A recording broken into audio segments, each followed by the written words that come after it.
Assalamualaikum warahmatullahi wabarakatuh. Perkenalkan, nama saya Devi Putri Marcella dengan NIM 23415905, kelas manajemen 4AB. Di sini saya mendapatkan tugas dari matkul manajemen keuangan. Baik, yang pertama yang akan saya bahas yaitu terkait definisi manajemen kas. Manajemen kas adalah aspek penting dalam pengelolaan keuangan perusahaan yang mencakup proses perencanaan, pengendalian, dan pemantauan aliran kas. Kas merupakan salah satu aset terpenting bagi perusahaan karena digunakan untuk memenuhi kewajiban jangka pendek, membiayai operasional sehari-hari, dan mendukung pertumbuhan bisnis. Dalam lingkungan bisnis yang semakin kompetitif dan dinamis, manajemen kas yang efektif menjadi sangat penting untuk memastikan kelangsungan hidup dan kesuksesan perusahaan. Ketika perusahaan tidak dapat mengelola kas dengan baik, risiko yang dihadapi dapat meningkat secara signifikan. Kegagalan dalam mengelola kas dapat mengakibatkan kekurangan likuiditas yang pada gilirannya dapat mengganggu operasional dan menyebabkan masalah pembayaran kepada kreditor, karyawan, dan pemasok. Oleh karena itu, penting bagi manajer keuangan untuk memahami prinsip-prinsip dasar manajemen kas dan menerapkan dalam praktik sehari-hari. Baik, selanjutnya saya akan membahas teknik manajemen kas. Yang pertama yaitu teknik proyeksi arus kas. Teknik proyeksi arus kas adalah estimasi arus kas masuk dan keluar untuk periode tertentu, seperti bulanan atau tahunan. Ini membantu perusahaan merencanakan kebutuhan kas di masa depan dan mengidentifikasikan potensi masalah likuiditas. Proyeksi yang akurat memungkinkan manajemen untuk mengambil keputusan yang lebih baik terkait investasi, pengeluaran, dan pengelolaan utang. Yang kedua, teknik pengendalian kas. Teknik pengendalian kas mencakup sistem dan prosedur untuk memantau dan mengelola aliran kas. Ini termasuk pengawasan terhadap pengeluaran, penetapan anggaran, dan audit rutin untuk mencegah penyalahgunaan dan kebocoran kas. Pengendalian yang ketat membantu dalam mengidentifikasikan kebocoran kas dan meningkatkan efisiensi operasional. Yang terakhir yaitu teknik investasi kas berlebih. Dana yang tidak terpakai sebaiknya diinvestasikan dalam instrumen keuangan yang aman dan menguntungkan. Hal ini bukan hanya membantu meningkatkan pengembalian, tetapi juga menjaga likuiditas ketika dana dibutuhkan. Perusahaan perlu mempertimbangkan produk keuangan yang sesuai dengan profil resiko dan tujuan jangka panjang mereka. Contohnya, perusahaan dapat berinvestasi dalam deposito berjangka, obligasi atau reksadana yang memberikan pengambilan yang lebih tinggi dibandingkan dengan hanya menyimpan kas di rekening bank. Slide selanjutnya, saya akan membahas terkait tujuan manajemen kas.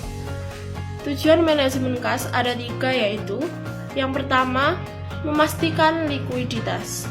Likuiditas adalah kemampuan perusahaan untuk memenuhi kewajiban finansialnya yang jatuh tempo.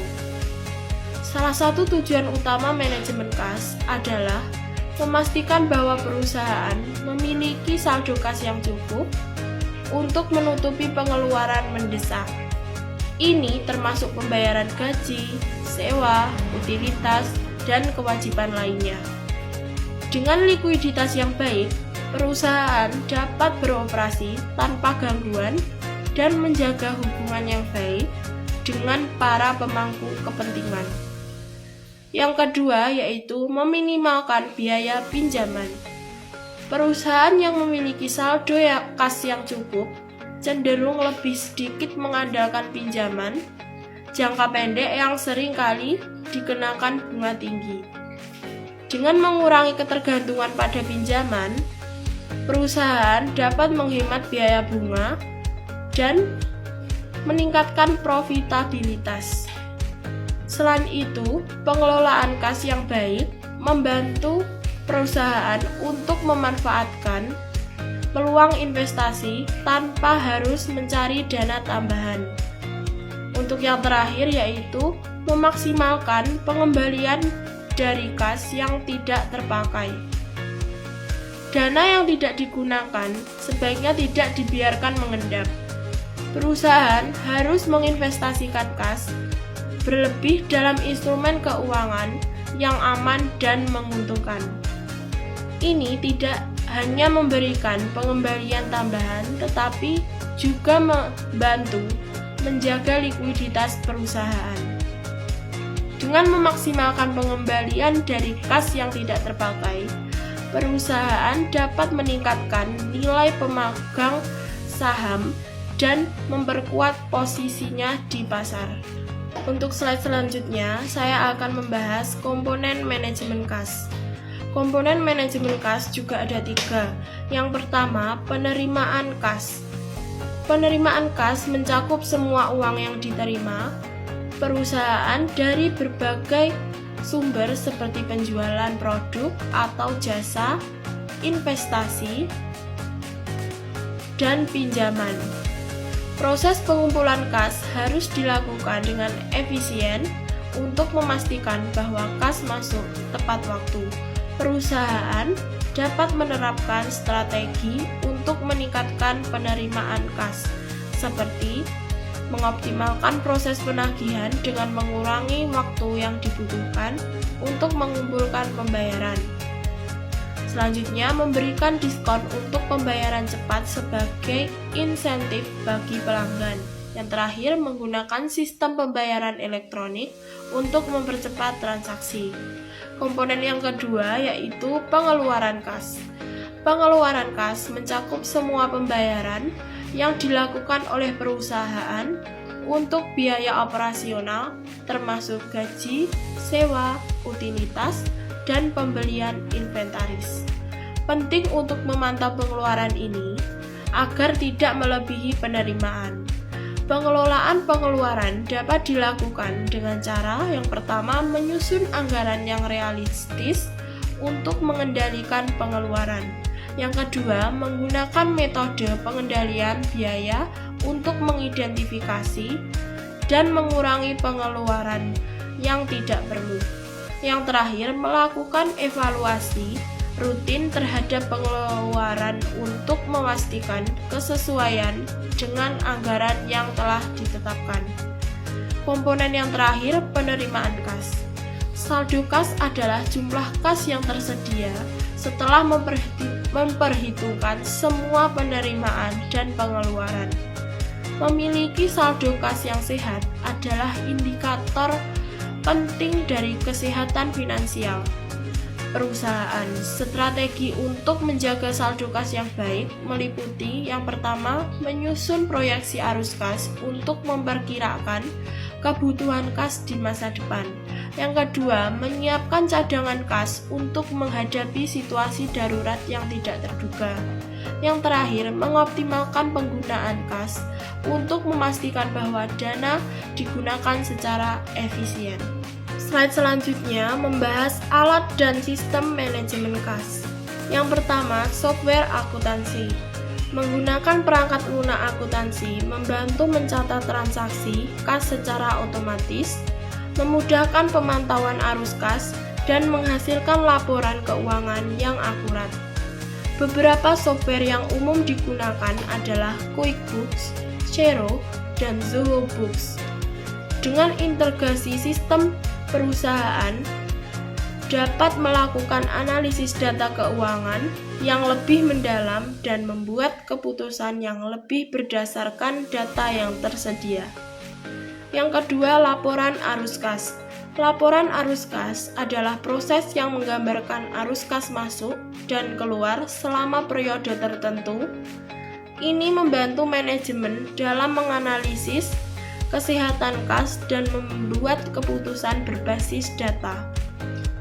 Penting untuk menganalisis laporan ini secara berkala untuk mengidentifikasi pola dan tren yang dapat mempengaruhi keputusan bisnis.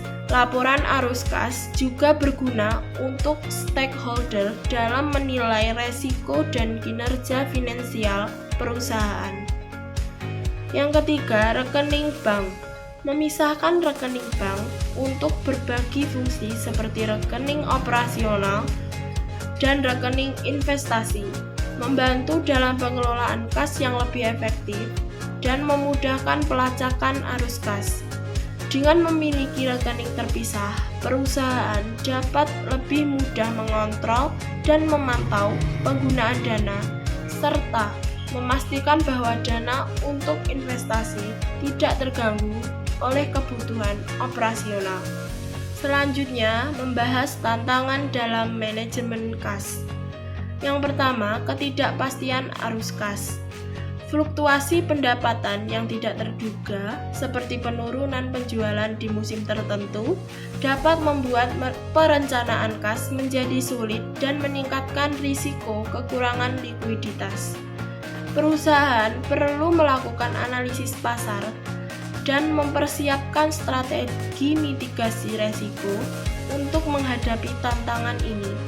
Memiliki cadangan kas yang cukup dapat membantu perusahaan mengatasi fluktuasi pendapatan. Tantangan selanjutnya yaitu biaya yang tidak terduga. Pengeluaran mendesak seperti perbaikan peralatan atau biaya hukum dapat mengganggu arus kas yang telah direncanakan.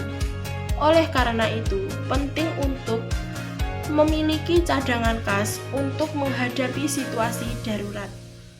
Perusahaan juga harus mempertimbangkan asuransi sebagai bagian dari strategi pengelolaan risiko untuk melindungi diri dari biaya yang tidak terduga. Tantangan terakhir yaitu pengelolaan utang. Menyeimbangkan waktu pembayaran utang dengan kebutuhan kas harian sangatlah penting. Terlambat dalam pembayaran dapat mengakibatkan denda dan merusak reputasi perusahaan. Strategi pengelolaan utang yang baik termasuk negosiasi syarat pembayaran yang lebih baik dengan kreditor dan menyusun jadwal pembayaran yang sesuai dengan arus kas. Perusahaan juga dapat mencari alternatif pembiayaan yang lebih baik untuk mengurangi beban. Pembahasan slide selanjutnya yaitu rumus-rumus dalam manajemen kas. Rumus yang pertama yaitu rumus arus kas bersih. Formulanya, arus kas bersih sama dengan kas masuk dikurangi kas keluar. Penjelasannya, rumus ini digunakan untuk menghitung total arus kas yang tersedia setelah memperhitungkan semua penerimaan dan pengeluaran. Arus kas bersih yang positif menunjukkan bahwa perusahaan memiliki lebih banyak kas masuk daripada keluar, yang merupakan tanda kesehatan finansial. Rumus yang kedua yaitu rumus proyeksi arus kas. Formulanya, proyeksi arus kas sama dengan arus kas masuk yang diproyeksikan dikurangi arus kas keluar yang diproyeksikan. Penjelasannya, proyeksi arus kas digunakan untuk memperkirakan arus kas di masa depan berdasarkan data historis dan asumsi mengenai penjualan dan pengeluaran. Ini membantu perusahaan merencanakan kebutuhan kas di masa depan dan mengidentifikasikan potensi masalah likuiditas. Rumus yang ketiga, rumus rasio likuiditas.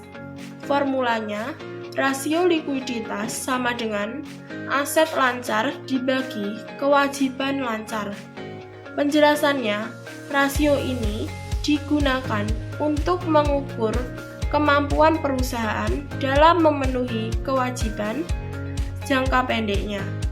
Rasio yang lebih besar dari 1 menunjukkan bahwa perusahaan memiliki cukup aset lancar untuk menutupi kewajiban lancarnya. Slide selanjutnya masih membahas terkait rumus-rumus dalam manajemen kas. Rumus yang keempat yaitu rumus Days Sales Outstanding atau disingkat DSO. Formulanya DSO sama dengan piutang usaha dibagi penjualan harian rata-rata. Penjelasannya, DSO mengukur rata-rata jumlah hari yang diperlukan perusahaan untuk mengumpulkan pembayaran dari pelanggan. Semakin rendah DSO, semakin cepat perusahaan dapat mengumpulkan kas dari penjualan yang berkontribusi pada likuiditas yang lebih baik. Yang kelima, rumus Days Payable Outstanding atau disingkat DPO. Formulanya, DPO sama dengan utang usaha dibagi biaya penjualan harian rata-rata. Penjelasannya, DPO mengukur rata-rata jumlah hari yang dibutuhkan perusahaan untuk membayar utangnya kepada pemasok. DPO yang lebih tinggi dapat meningkatkan likuiditas perusahaan, tetapi harus diimbangi dengan hubungan baik dengan pemasok. Yang keenam, rumus terakhir, rumus Cash Conversion Cycle atau disingkat CCC. Formulanya, CCC sama dengan DSO ditambah DIO dikurangi DPO. Penjelasannya, CCC mengukur waktu yang dibutuhkan perusahaan untuk mengubah investasi dalam persediaan menjadi kas dari penjualan. Siklus yang lebih pendek menunjukkan efisiensi dalam pengelolaan kas dan operasi bisnis. Slide yang terakhir, kesimpulan presentasi. Manajemen kas yang baik adalah fondasi bagi keberhasilan bisnis. Dengan mengelola arus kas secara efektif, perusahaan dapat meningkatkan kemampuan keuangan, mengurangi risiko, dan memanfaatkan peluang yang ada. Dalam dunia bisnis yang kompetitif, perusahaan yang memiliki kontrol kas yang baik akan lebih mampu bertahan dan berkembang. Oleh karena itu, penting untuk mengadopsi praktik manajemen kas yang disiplin dan proaktif untuk mencapai tujuan bisnis.